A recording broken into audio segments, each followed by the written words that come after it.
On May 29th, 2025, at 7:18 in the morning, an Arlington park sat quiet in the morning light. Nathan Latch walked across the grass. He was 28 years old and had a confident stride. He carried a small package containing folded papers. These were top-secret documents, secrets he had copied by hand. He did not see the surveillance teams. He did not know that 47 Federal Bureau of Investigation agents were watching. Furthermore, he did not know his contact was actually Special Agent Matthew Johnson. Latch placed the package near a tree. He then turned and walked away. 10 minutes passed. Federal Bureau of Investigation agents then moved in. They retrieved the package and opened it. The package contained multiple documents. These included handwritten notes and classified intelligence. The intelligence detailed foreign military exercises and collection methods. It also contained sensitive compartmented information. All documents were marked top secret. All were written in Latch's handwriting. The net closed. At 7:42 in the morning, Latch reached his car. Federal Bureau of Investigation agents surrounded him. An agent commanded, "Hands behind your back." The agent then stated, "Nathan Latch, you are under arrest." He froze. The color drained from his face. His mouth opened, but no words came out. He had held top-secret clearance for 6 years. For 6 years, he worked in the Defense Intelligence Agency's Insider Threat Division. He had 6 years of trust. All of that ended in this moment. One agent read him his rights. Another placed handcuffs on his wrists. The package he had just dropped contained 9 documents. 8 of these were classified as top secret with sensitive compartmented information. One was marked secret. He had transcribed them all by hand over days of careful work. He had stolen them all from his secure government workstation. All were meant for Germany's Federal Intelligence Service.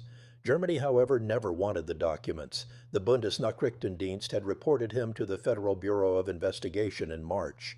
Everything since then had been a sting operation. Latch thought he was defecting to escape the current political climate in America. Instead, he had just committed espionage against his own country. The question everyone would ask in the coming weeks was simple. People would ask how a grocery store cashier from Florida became a spy for Germany. They would also question how someone with almost no professional experience was hired into such a sensitive intelligence role. Furthermore, they would wonder how that person then betrayed every oath taken. The answers reveal a perfect storm of timing, politics, and catastrophic failure in the security clearance system. To understand this, we must first examine who Nathan Latch was before he became a federal prisoner facing life imprisonment or potentially the death penalty. Nathan Latch was born in 1997. He grew up playing multiple sports, including football, basketball, soccer, and swimming. He was involved in the Youth in Government program during his school years. He also played piano. By all accounts, he was a normal kid from a middle-class background. Nothing in his early life suggested he would one day attempt to betray classified intelligence to a foreign power. He attended a general education program that covered mathematics, science, history, music, and government. Subsequently, he went to college. In 2014, at age 17, Latch enrolled at Florida Polytechnic University in Lakeland, Florida. He chose to study cybersecurity engineering. The program was interdisciplinary. It combined computer engineering, electrical engineering, computer science, and mathematics. Florida Poly emphasized hands-on learning and project-based education methods. Latch graduated in 2018 with a Bachelor of Science in Cybersecurity Engineering. He was 21 years old. His timing was perfect. The cybersecurity field was exploding.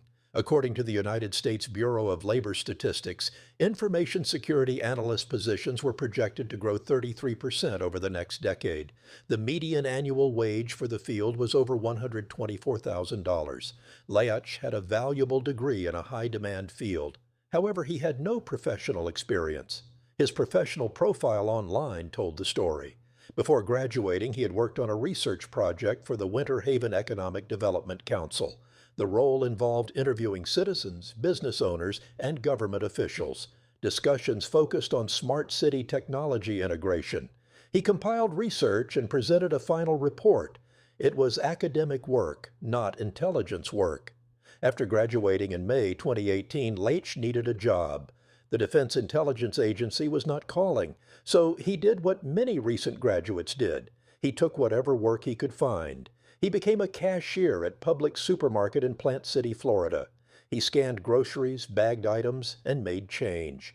This was minimum wage work while he searched for something better. He worked at Publix for over 1 year. Then something changed in his career path. In August 2019, at age 22, Nathan Latch was hired by the Defense Intelligence Agency. He was not hired as a contractor or an intern. Instead, he became a full-time civilian employee with top-secret security clearance. The transformation was stunning. He went from grocery store cashier to intelligence analyst in a matter of weeks. The Defense Intelligence Agency was not some minor government office. It was the nation's premier source of military intelligence. The agency provided intelligence to the Secretary of Defense, the Joint Chiefs of Staff, and combatant commanders. It analyzed the military capabilities and intentions of foreign governments and non-state actors. It operated globally. The agency handled some of America's most sensitive national security information. Latch's position was even more sensitive than most. He was assigned to the Insider Threat Division. His job was to monitor other Defense Intelligence Agency employees for signs of betrayal. He would track user activity on classified computer systems. He looked for red flags like unauthorized access to information. He also watched for unusual downloads or suspicious behavior patterns. The irony would become crushing later. The person hired to stop spies would become the spy himself. The insider threat monitor would become the insider threat. Latch received his top-secret security clearance with sensitive compartmented information access. This was one of the highest clearance levels in the United States government. The background investigation should have been extensive. It included interviews with friends, family, employers, and references. Investigators reviewed financial records, criminal history, foreign contacts, and travel history. A polygraph examination was also part of the process. The process typically took 6 to 12 months. However, Latch was 22 years old. He had no meaningful professional history or significant financial records beyond student loans and a grocery store paycheck. He also had no foreign travel or criminal record. There were no red flags. He was clean because his background was largely blank. He was a fresh graduate with a cybersecurity degree and no baggage. The system processed him through. Investigators found nothing concerning because there was nothing yet to find. The betrayal would come later. For the first 5.5 years, Latch performed his job. He worked as a data scientist and information technology specialist for information security. He monitored the Insider Threat Division's systems. He had access to multiple classified databases. He could view intelligence products from across the agency. These products included completed reports and unprocessed raw intelligence. They also covered technical collection methods. Further, they contained information about foreign military exercises and analysis of potential adversary capabilities. All of this information was marked secret or top secret. All of it was protected by the most stringent security protocols in government. All of it sat in front of Nathan Latch every single day. Then came January 20th, 2025. Donald Trump was inaugurated as president for his second term. For Nathan Latch, something changed. He had strong opinions about the Trump administration. He disagreed with its policies. He was disturbed by the direction of the country. He believed America was moving away from its core values. These were not unusual sentiments. Millions of Americans disagreed with the president. However, most Americans did not have top-secret security clearances. Most Americans did not sit in front of classified intelligence all day. Most Americans also did not decide that their political disagreements justified betraying their country. Nathan Latch made that decision. Sometime in late February or early March 2025, he started looking for a way out. He wanted not just a new job, but a new country. He wanted to defect. The email was sent sometime in March 2025. The subject line stated, "Outreach from United States of America, Defense Intelligence Agency Officer." The recipient was an email address associated with Germany's Federal Intelligence Service. This agency is the Bundesnachrichtendienst, known as the BND. The message was carefully worded, but ultimately damning. Latch claimed he was an officer of the Defense Intelligence Agency. He stated he served in a technical role supporting internal security. He expressed extreme disturbance with the current administration's actions. He claimed he did not agree or align with its values. He intended to act to support values he believed the United States once upheld. To this end, he was willing to share classified information. This included completed intelligence products, unprocessed intelligence, and other assorted classified documentation. The email included attachments. These were 2 images of federal government identification badges. Such badges are used to enter secure workspaces. Sensitive information was redacted in the photos. However, enough remained visible to help authorities identify the sender. The email also included a username for an encrypted messaging platform. Latch was attempting to establish secure communications. He believed he was reaching out to a friendly nation. Germany was a North Atlantic Treaty Organization ally. It was a democracy. It was also a country with strong privacy protections and robust intelligence oversight. He thought they would welcome an American defector bringing classified intelligence as a gesture of good faith. He also believed they would see him as a principled whistleblower. He was catastrophically wrong in this assessment. The Bundesnachrichtendienst had been partnering with American intelligence agencies since 1956. The relationship between the Bundesnachrichtendienst and the Central Intelligence Agency was one of the closest intelligence partnerships in the world. Germany depended heavily on United States signals intelligence from the National Security Agency. Most terrorist plots disrupted in Germany since the attacks of September 11th were stopped thanks to American intelligence sharing. The Bundesnachrichtendienst would never endanger that relationship. This was true not for Nathan Latch nor for anyone else. Within days of receiving Latch's email, the Bundesnachrichtendienst contacted the Federal Bureau of Investigation. They provided the full message, the images, and everything else. They wanted nothing to do with an American defector. The Federal Bureau of Investigation opened a counterintelligence investigation immediately. The case was assigned to the Federal Bureau of Investigation's Counterintelligence Division in the Washington field office. Special Agent Matthew Johnson was assigned as the lead investigator. The Federal Bureau of Investigation had a decision to make. They could have arrested Latch immediately based on his email. However, emails could be explained away. Accounts could be hacked. People could claim they were merely testing security or conducting research. The Federal Bureau of Investigation wanted more evidence. They wanted to catch Latch in the act. They wanted undeniable proof of espionage. Therefore, they decided to run a sting operation. Someone from the Federal Bureau of Investigation would pose as a representative of German intelligence. They would communicate with Latch and build his trust. They would encourage him to provide actual classified information. The agents would document everything. Then they would arrest him red-handed with the evidence. It was a classic counterintelligence play. Nathan Latch walked right into the trap. The first response came through the encrypted messaging platform in late March 2025. The person Latch thought was a BND officer expressed interest. This person asked questions. They wanted to know more about the information Latch could provide.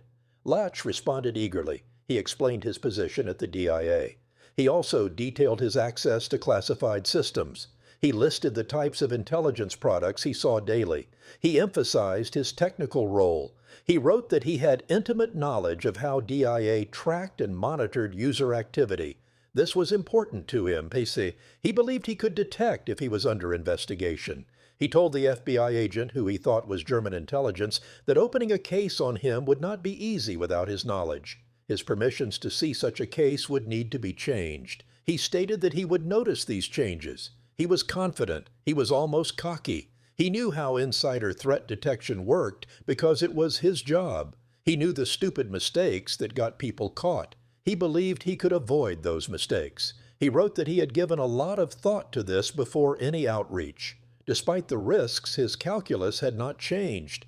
He stated that he did not see the trajectory of things changing. He did not think it was appropriate or right to do nothing while in his position. He saw himself as principled.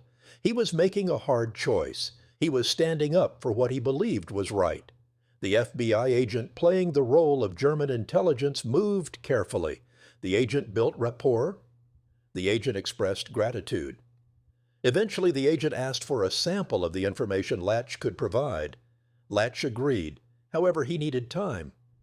He needed to figure out how to get classified information out of a secure facility without triggering alarms. This is where his knowledge of insider threat protocols became a liability instead of an asset. He knew every security measure. He knew every monitoring system.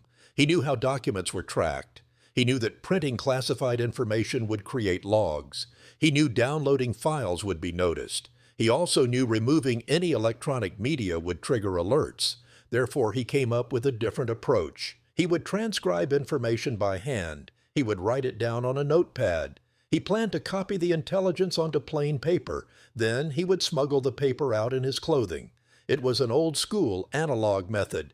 This method was harder to detect with automated systems. On April 28, 2025, Nathan Latch began his betrayal in earnest. Dia security video cameras were positioned throughout the facility. These cameras were not watching every desk. However, they covered key areas. The video logs would later show Latch's pattern. He would arrive at work. He would log into his classified workstation approximately 20 minutes after entering his office. Then he would begin reviewing classified intelligence products and writing. This meant page after page of handwritten notes. He was transcribing sensitive information onto a notepad. His job gave him a perfect cover. He was an IT specialist monitoring security systems. No one questioned why he was accessing various classified databases. This was literally what he was supposed to be doing. Over 3 days, from April 28th through May 1st, Latch transcribed classified information multiple times. Each day, the same pattern occurred. He would access the information. He would write it down. At the end of each shift, he would tear the pages from his notepad. He would fold them carefully into small squares. Then, the surveillance video captured something remarkable. Latch would sit at his desk and slip the folded papers into his socks. He stuffed multiple pages down into his socks before he stood up to leave. On other occasions, video showed him placing folded papers into the bottom compartment of his lunchbox. The papers were hidden under a false bottom or wrapped in plastic. Another DIA employee later reported seeing Latch doing this. At the time, the employee thought it was odd but did not report it. Later, that employee would regret not speaking up. Each day, Latch walked out of the DIA facility with classified intelligence in his socks and lunchbox. He walked past security checkpoints. He walked past guards. He walked into the parking lot. He walked into his car. He drove home to his apartment in Alexandria, Virginia. He had top-secret documents literally in his socks. Once home, he typed up the handwritten notes.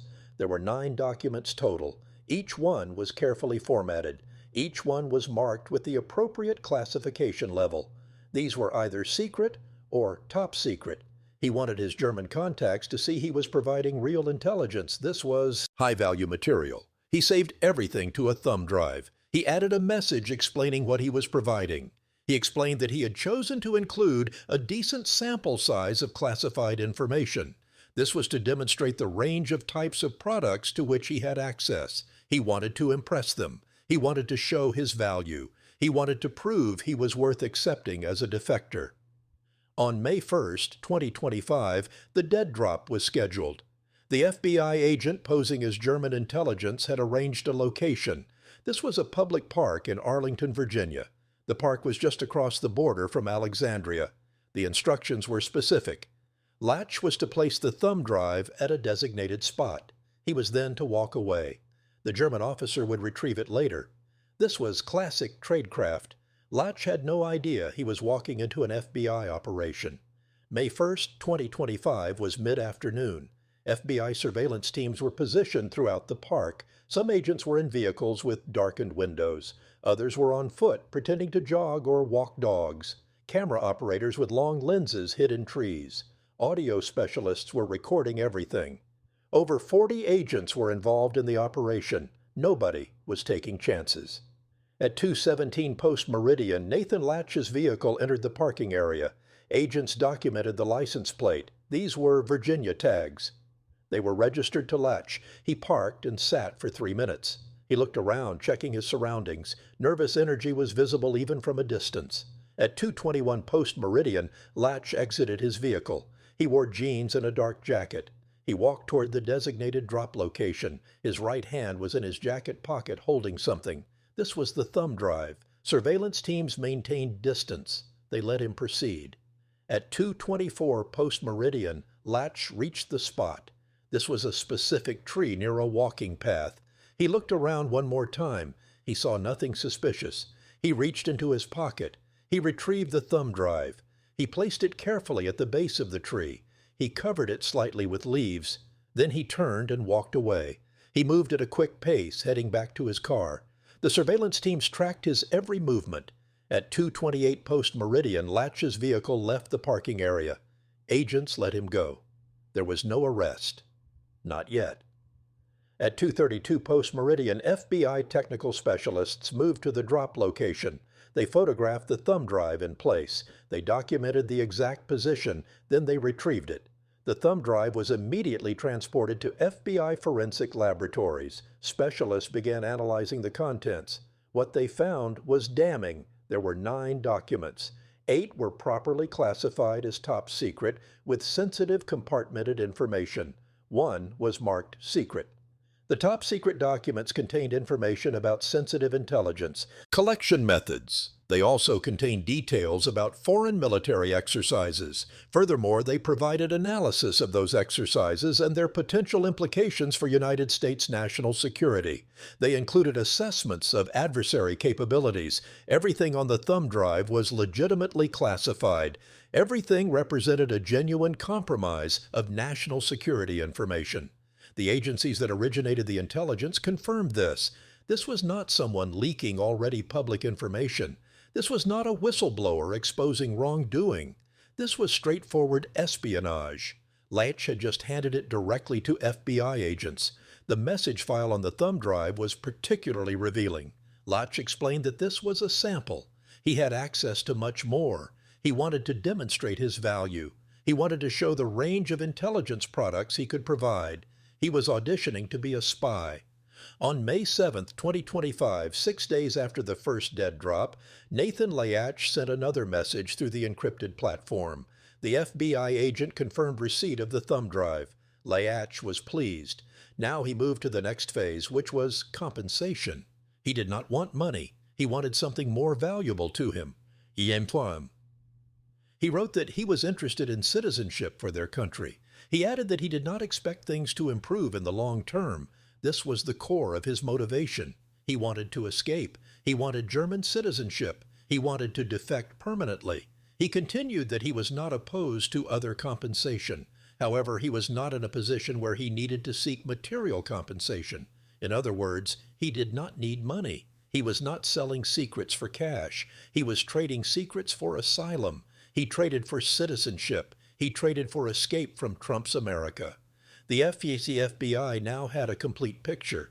His motive was political disagreement with the administration. His method involved handwritten transcription and physical smuggling. His target was Germany's BND, though it was actually the FBI. His intent was defection and continued intelligence sharing. The case was airtight. However, the FBI wanted more. They wanted to catch him doing it again. They wanted to demonstrate a pattern. They wanted him caught in the act with additional classified documents. On May 14th, the FBI agent messaged Latch. They were ready for more information. They asked if he could provide additional intelligence products. Latch agreed immediately. He was already planning it. What the FBI did not know yet was that Latch had refined his smuggling technique. He had gotten better at hiding the documents, and he had gotten bolder. Between May 15th and May 27th, 2025, Nathan Latch committed espionage 12 separate times. Every single instance was captured on Defense Intelligence Agency security video. Every single instance was documented by Federal Bureau of Investigation surveillance. The pattern was consistent. Latch would arrive at work and log into his classified workstation. He would then access sensitive intelligence databases. He would begin transcribing information by hand, page after page of notes. The video timestamp showed he spent hours on this, not working on his actual job responsibilities. He was just copying classified information. Then came the smuggling. The security footage is remarkable for its brazenness. Latch sat at his desk, tearing pages from his notepad. He folded them into small, tight squares. Then he reached down and stuffed them into his socks. He did not hide the motion, nor did he look around nervously. He just did it like it was routine. By this point, it was routine. He had done it dozens of times. Other times, the video showed him placing pages in his lunchbox. He opened the bottom compartment and inserted folded papers. Then he closed it back up. He stood, gathered his belongings, and walked out of the facility. Day after day, the pattern continued. On May 15th, papers were placed in socks. On May 16th, papers were placed in his lunchbox. On May 17th, papers again went into socks. On May 19th, papers were in both socks and lunchbox. On May 20th, papers were once more in socks. Each day, more classified intelligence walked out the door in Latch's clothing. The Federal Bureau of Investigation watched all of it. They had authorization under a Foreign Intelligence Surveillance Act warrant to monitor Latch's activities. They saw the video footage in real time. They documented every instance. They photographed him leaving the building. They tracked his movements. They knew exactly what he was doing. However, they did not arrest him, not yet. They were building an airtight case. They wanted him caught in the act of transmission. They wanted no possibility of a defense claiming the documents were never intended to leave his possession. On May 27th, Latch finished his final transcription session. By that point, he had accumulated multiple pages of handwritten notes. All were classified. All had been transcribed during work hours on government systems. All had been smuggled out in his socks and lunchbox. All were stored at his Alexandria apartment. All had been typed up and saved to another thumb drive. The Federal Bureau of Investigation agent posing as German intelligence set up the second dead drop. It was a different location, a different park in Northern Virginia. The location was not disclosed in court documents for operational security reasons. However, it was close to Alexandria, making it easy for Latch to reach. The date was set for May 29, 2025. It was early morning. This time the Federal Bureau of Investigation would arrest him. It was May 29, 2025 at 6:47 in the morning. Over 40 Federal Bureau of Investigation agents were positioned throughout the area. Special Agent in Charge Stephen Jensen coordinated the operation from a command vehicle. Agents from the Federal Bureau of Investigation's Counterintelligence Division were present. Members of the Washington Field Office Special Weapons and Tactics Team were also there. Air Force Office of Special Investigations personnel had partnered on the case. Everyone was in position waiting. At 7:12 in the morning, Latch's vehicle appeared. It was the same Virginia-registered car. He parked in the designated area. He sat in the vehicle for 4 minutes, checking his phone and looking around. He appeared calm. At 7:18 in the morning, Latch exited the vehicle. He wore gray sweatpants and a dark T-shirt. These were casual clothes. In his right hand, he carried a small package. The Federal Bureau of Investigation agents watched, letting him proceed. Surveillance cameras tracked his movement. At 7:21 in the morning, Latch reached the drop location. He placed the package carefully and covered it slightly. He stood for a moment looking around. Then he turned and walked back toward his car. The Federal Bureau of Investigation made their move. At 7:23 in the morning, as Latch approached his vehicle, multiple Federal Bureau of Investigation vehicles converged. Agents emerged from concealment with weapons drawn. Federal agents from the Federal Bureau of Investigation commanded him not to move. Latch froze. His face went pale. His mouth opened in shock. He raised his hand slowly. Several agents approached him. One retrieved the package Latch had just dropped. Others moved to secure Latch. An agent told Nathan Latch he was under arrest for attempting to transmit classified national defense information to a foreign government. The agent asked if he understood. Latch nodded, unable to speak. One agent placed handcuffs on his wrists. Another began reading his Miranda rights. A third documented the arrest with photographs and video. At 7:27 in the morning, Latch was placed in the back of a Federal Bureau of Investigation vehicle. The package was secured as evidence. The scene was photographed from multiple angles.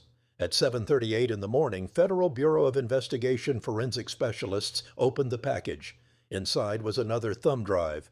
Also present were multiple handwritten pages of folded notes. All contained classified information. The forensic team immediately documented everything. They photographed each page, logged each item, and secured everything in evidence containers. By 8:15 in the morning, Nathan Latch was at Federal Bureau of Investigation headquarters in Washington. He was processed, fingerprinted, and photographed for booking.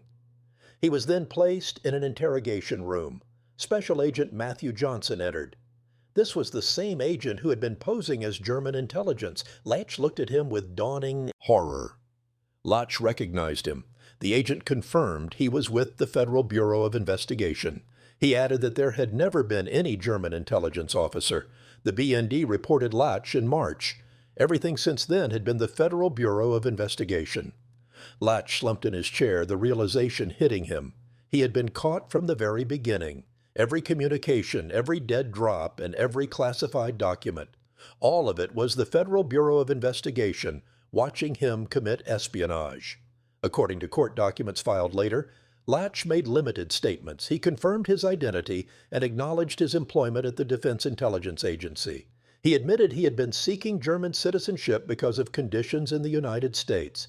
However, he declined to answer most questions without an attorney present. He was held in federal custody with no bail. There was too much of a flight risk and too much potential for further intelligence compromise. On May 30th, 2025, at 2 in the afternoon, Nathan Latch made his initial court appearance. This took place in the United States District Court for the Eastern District of Virginia in Alexandria. The courthouse was less than 4 miles from his apartment. He appeared before Magistrate Judge William Fitzpatrick. Latch wore the same gray sweatpants and dark T-shirt he had been arrested in the previous day. He had no suit and no tie, just street clothes. He had not been home. A public defender, Whitney Minter, sat beside him. She had been assigned to represent him and had been given less than 24 hours to prepare. The courtroom was packed with federal prosecutors, Federal Bureau of Investigation agents, and reporters. The case had already made national news. The prosecution was represented by Assistant United States Attorney Gordon Cromberg. Cromberg is one of the most experienced national security prosecutors in the country. He has handled multiple high-profile espionage cases. His presence signaled how seriously the Justice Department was taking this case. Cromberg stood and addressed the court. He informed the court that the United States was prepared to proceed with detention. He stated that the defendant posed an extreme flight risk and a continuing danger to national security. He had demonstrated his willingness to betray classified information. He had specifically stated his desire to flee to a foreign country. If released, there was every reason to believe he would attempt to leave the country immediately. Judge Fitzpatrick asked about the charges.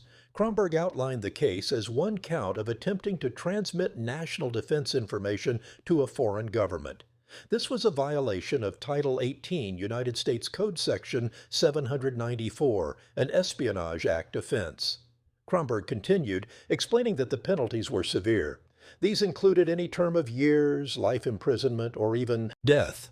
The specific facts of the case and the level of harm caused to national security would determine the penalty. The courtroom went silent at the mention of the death penalty. Latch stared straight ahead with no reaction visible on his face. However, his hands were shaking slightly. Whitney Minter stood to respond. She stated her client had no criminal history. She added that he had worked for the federal government for 6 years with a spotless record. She also noted that he had strong ties to this community and had never attempted to flee. She requested that he be released on bond pending trial. The public defender's argument was procedural and required. However, everyone in the courtroom knew it was hopeless. Judge Fitzpatrick did not hesitate. Based on the nature of the charges and the evidence presented, the judge found that Latch posed both a flight risk and a danger to the community and national security. The defendant was remanded to federal custody pending a detention hearing. The hearing was scheduled for June 4th at 10 in the morning. Bail was denied. Latch was led out of the courtroom by United States Marshals back to the Alexandria jail. He would remain there until his detention hearing, then likely remain there until trial. The case was assigned to United States District Judge Rossi Alston, Jr., a Trump appointee. The irony was not lost on anyone. Outside the courthouse, the Justice Department held a press conference. Sue J. Bai, head of the Justice Department's National Security Division, stood at the podium. Behind her were Federal Bureau of Investigation officials and prosecutors. Cameras rolled. Reporters crowded forward. Sue J. Bai stated that the alleged conduct represented a profound betrayal. It was also a direct threat to national security. Her voice was firm, measured, and serious. When someone entrusted with classified information attempts to provide it to a foreign government, it jeopardizes intelligence capabilities. It also threatens military advantage and national safety. The National Security Division is committed to using every available tool. This ensures they uncover, disrupt, and hold accountable those who seek to harm the United States. She paused, letting the words sink in, then continued. This case involved an insider threat. This individual had legitimate access to sensitive national intelligence. He was specifically tasked with protecting against this type of betrayal. His alleged actions therefore appeared even more egregious. The Federal Bureau of Investigation worked with partners at the Air Force Office of Special Investigations. They also partnered with the Defense Intelligence Agency. Together, they conducted a thorough and professional investigation. As a result, this defendant was stopped before he could cause greater harm. However, any compromise of classified information damages national security. This includes even failed attempts like this one.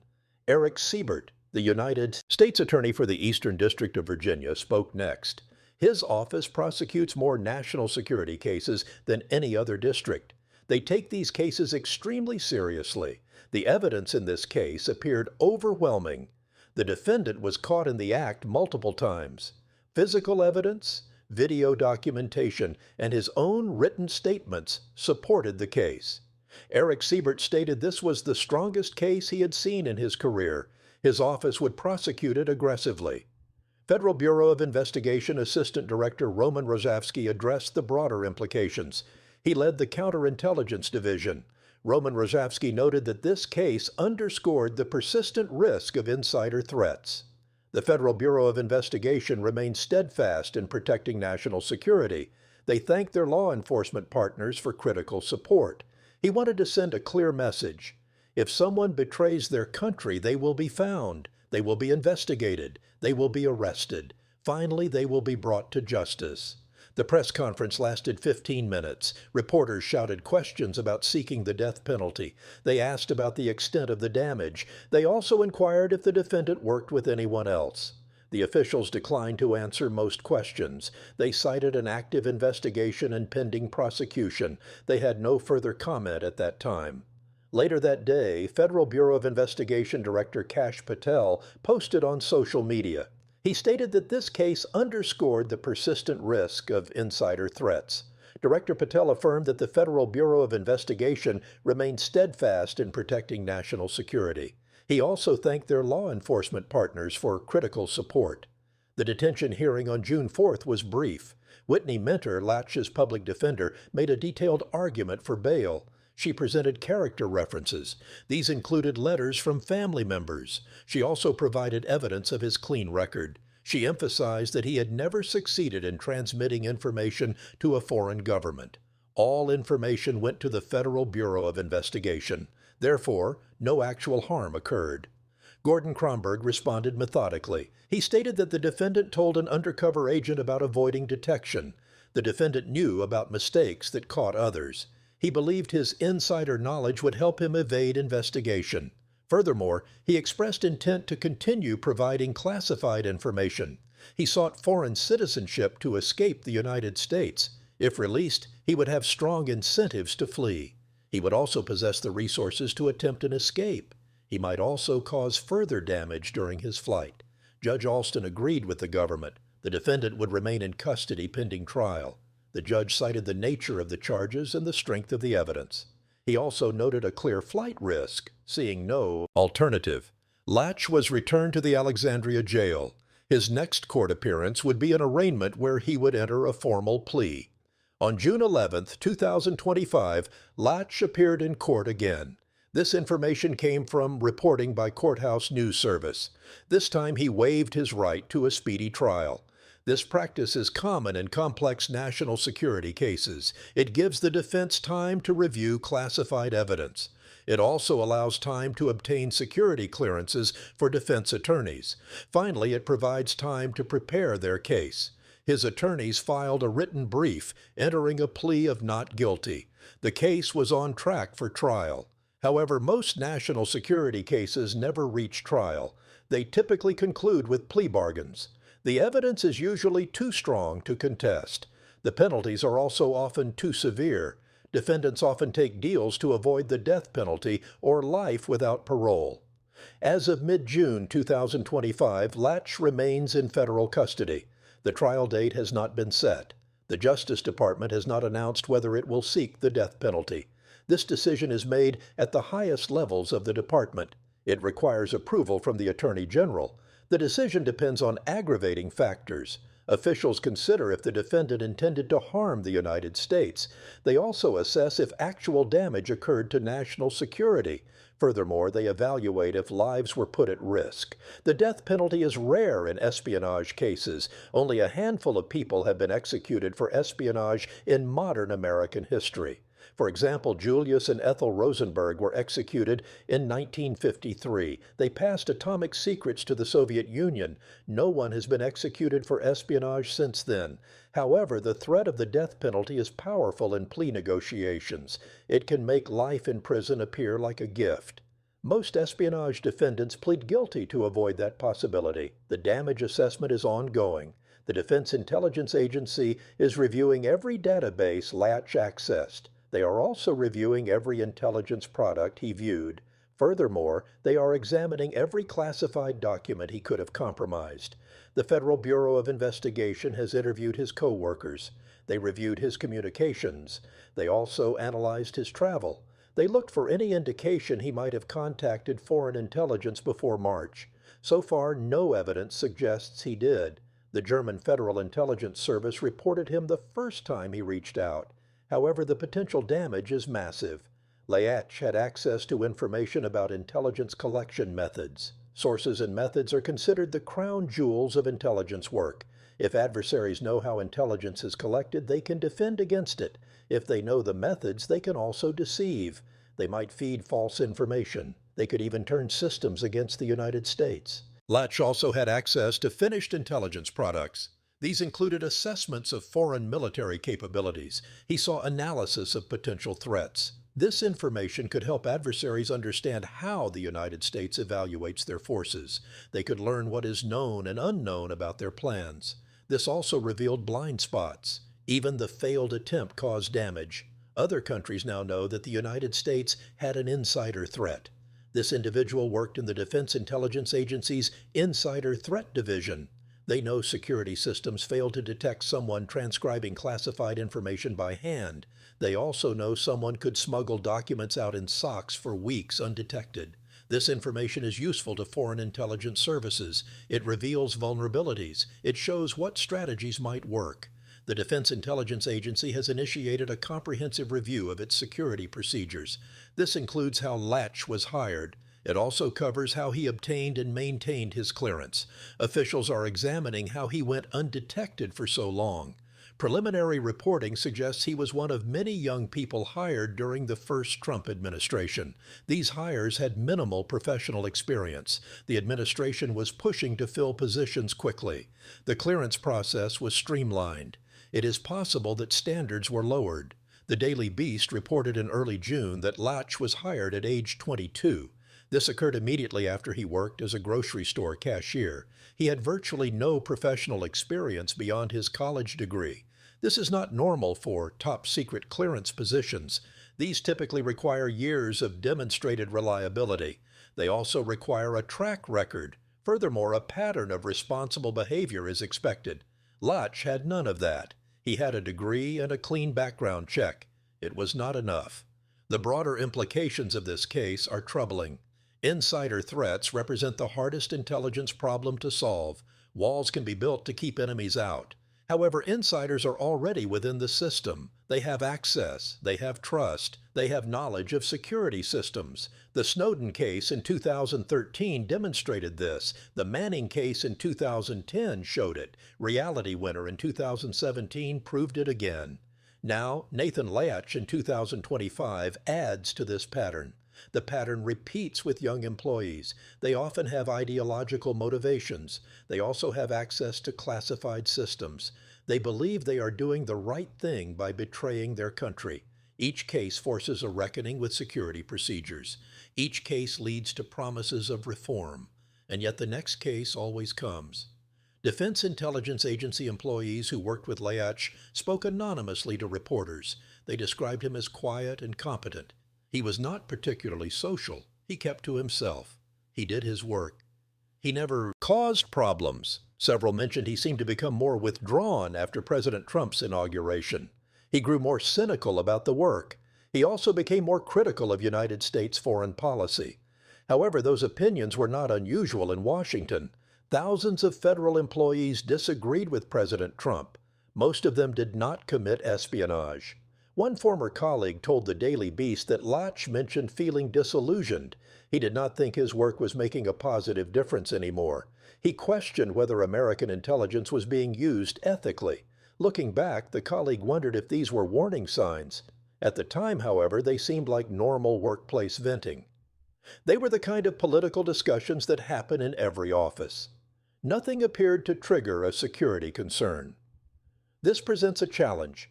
How does one distinguish between someone who is politically frustrated and someone planning to betray classified information? Where is the line between free speech and security risk?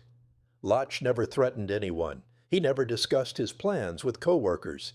He never gave any indication he was about to become a spy. He simply acted. The only reason he was caught was because the first foreign intelligence service he contacted immediately reported him to the Federal Bureau of Investigation. What if Latch had been smarter about his target selection? What if instead of contacting Germany, he had reached out to China? He might have contacted Russia or perhaps Iran. These countries would have welcomed his information with open arms. Such countries would never have reported him. The Bundesnachrichtendienst's decision to immediately notify the Federal Bureau of Investigation saved American national security. It prevented what could have been a catastrophic intelligence breach. German-American intelligence cooperation has never been stronger. The relationship between the Bundesnachrichtendienst and the Central Intelligence Agency has deepened significantly since the Cold War. This partnership involved joint operations. It included shared resources. Mutual trust grew between them.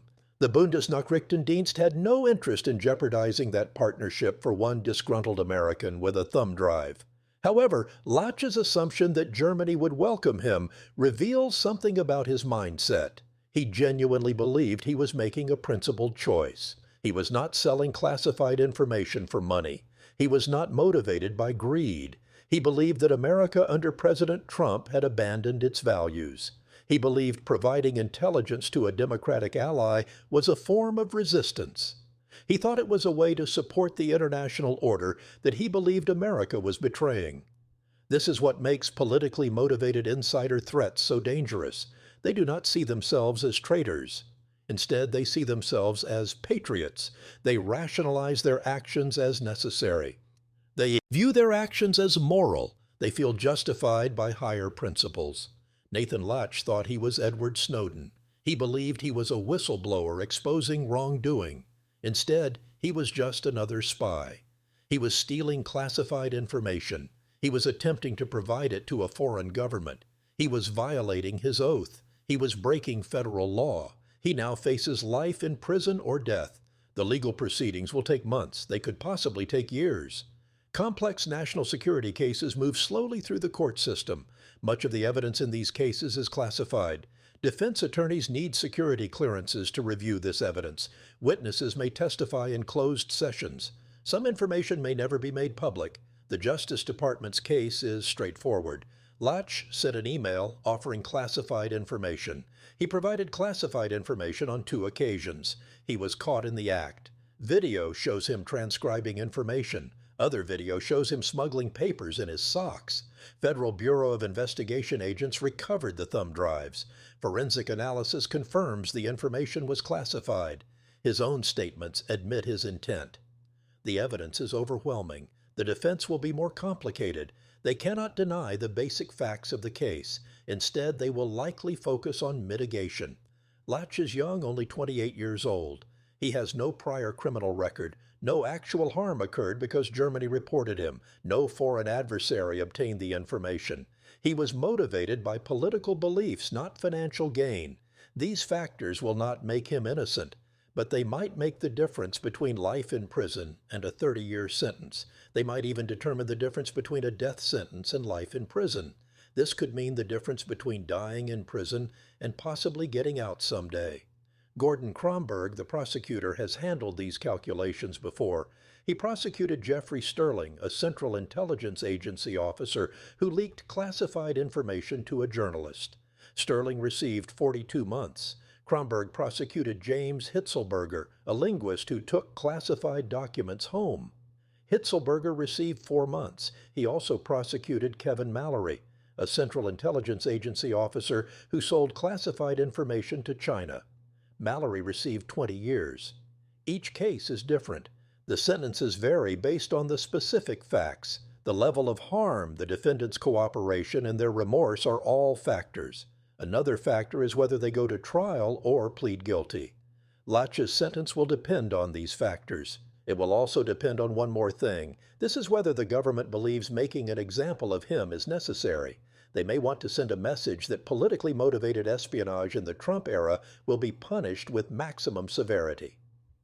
As of late November 2025, Nathan Latch remains in the Alexandria Detention Center. This is a concrete building located in Northern Virginia. He is held in isolation for his own protection. Former government employees with security clearances are at risk in the general population. Other inmates might target them. They might try to extract information. They might even cause harm. So he sits alone in a cell. He spends 23 hours a day there. He has 1 hour for recreation. He has no television. He has limited reading material. He receives weekly phone calls to family. His parents have visited him. His mother told a reporter that the situation was devastating. She does not understand how this happened. Her son was always a good kid. He was smart and responsible. She cannot reconcile the person she raised with the person accused of espionage. His father declined to comment. The family has hired a private attorney to supplement the public defender. They are exploring all options. However, the reality is grim. The evidence is too strong. The Federal Bureau of Investigation was in control of the operation from the beginning. Every communication, every dead drop, and every document were controlled. All of it was part of a sting operation. There is no defense that works. The only question is how much prison time he will receive. Trial is tentatively scheduled for sometime in 2026. This is more than a year away. Latch will spend that time in pretrial detention. He will be reviewing discovery. He will also be meeting with attorneys. He will be preparing for a trial that will probably never happen. At some point, the reality will set in. He will understand that he cannot win. He will realize that the only rational choice is to plead guilty. He must cooperate. He must accept responsibility. He must hope for leniency. Most defendants in his position eventually reach that conclusion. The question is how long it takes. It also concerns how much time and resources get spent before the inevitable guilty plea. For the government, the case is already a victory. They stopped an insider threat before significant damage occurred. They demonstrated the effectiveness of foreign intelligence partnerships. They sent a message that political disagreement does not justify espionage. They also reminded every cleared employee in America that betrayal has consequences. These are severe consequences. The Defense Intelligence Agency has implemented new security measures. This includes enhanced monitoring of insider threat personnel. There is additional training on recognizing radicalization and ideological warning signs. They have also established stricter protocols for removing materials from secure facilities. These measures include random bag checks and more frequent polygraph examinations. Whether these changes will prevent the next Nathan Latch is uncertain. Security and access are always in tension. Too much security makes it impossible to do the work. Too much access creates vulnerability. Finding the right balance is the challenge intelligence agencies face every day. What is certain is that there will be another case. There will be another trusted insider who decides that their political or ideological beliefs justify betrayal. There will be another person who convinces themselves they are doing the right thing by stealing classified information. This will lead to another Federal Bureau of Investigation, another arrest, and another trial. The cycle continues. The only variable is timing. The Nathan Latch case is a reminder that the threat to American national security does not only come from foreign adversaries. Sometimes it comes from inside. It comes from people we trusted with our classified information. It comes from people we gave access to our most sensitive information. It comes from people who looked at the state of the country and decided that their oath meant nothing compared to their politics. Those are the people who keep counterintelligence agents awake at night. This is because they are the hardest to stop. If you found this documentary valuable, please do me a favor, hit the like button. It tells YouTube to show this video to more people. Subscribe to the channel to see more content. We cover true espionage cases, Cold War history, and modern intelligence operations. Every video is thoroughly researched. Every detail is verified. We tell the stories that matter. We tell the stories that reveal how national security actually works. These are not Hollywood fantasies. We provide no speculation. We provide just the facts. Our sources include court documents and Federal Bureau of Investigation reports. This is the real story. Drop a comment below. Tell me what you think. Should Nathan Latch face the death penalty? Was he a traitor or a misguided idealist? What should the punishment be for politically motivated espionage? I read every comment. I respond to as many as I can. This channel exists because of you. Your support makes these videos possible. If you want to go deeper, check out the description. I have linked to all the source documents I used for this script. These include court filings, news articles, and Federal Bureau of Investigation statements. Everything is cited. Everything is verifiable. This is because facts matter. Truth matters. This is especially true when we are talking about people who betray their country. Thank you for watching. Stay informed. Stay vigilant. Remember that freedom is not free. It is protected by people who keep their oaths. These are people who value loyalty above politics. They are people who understand that national security matters more than personal grievances.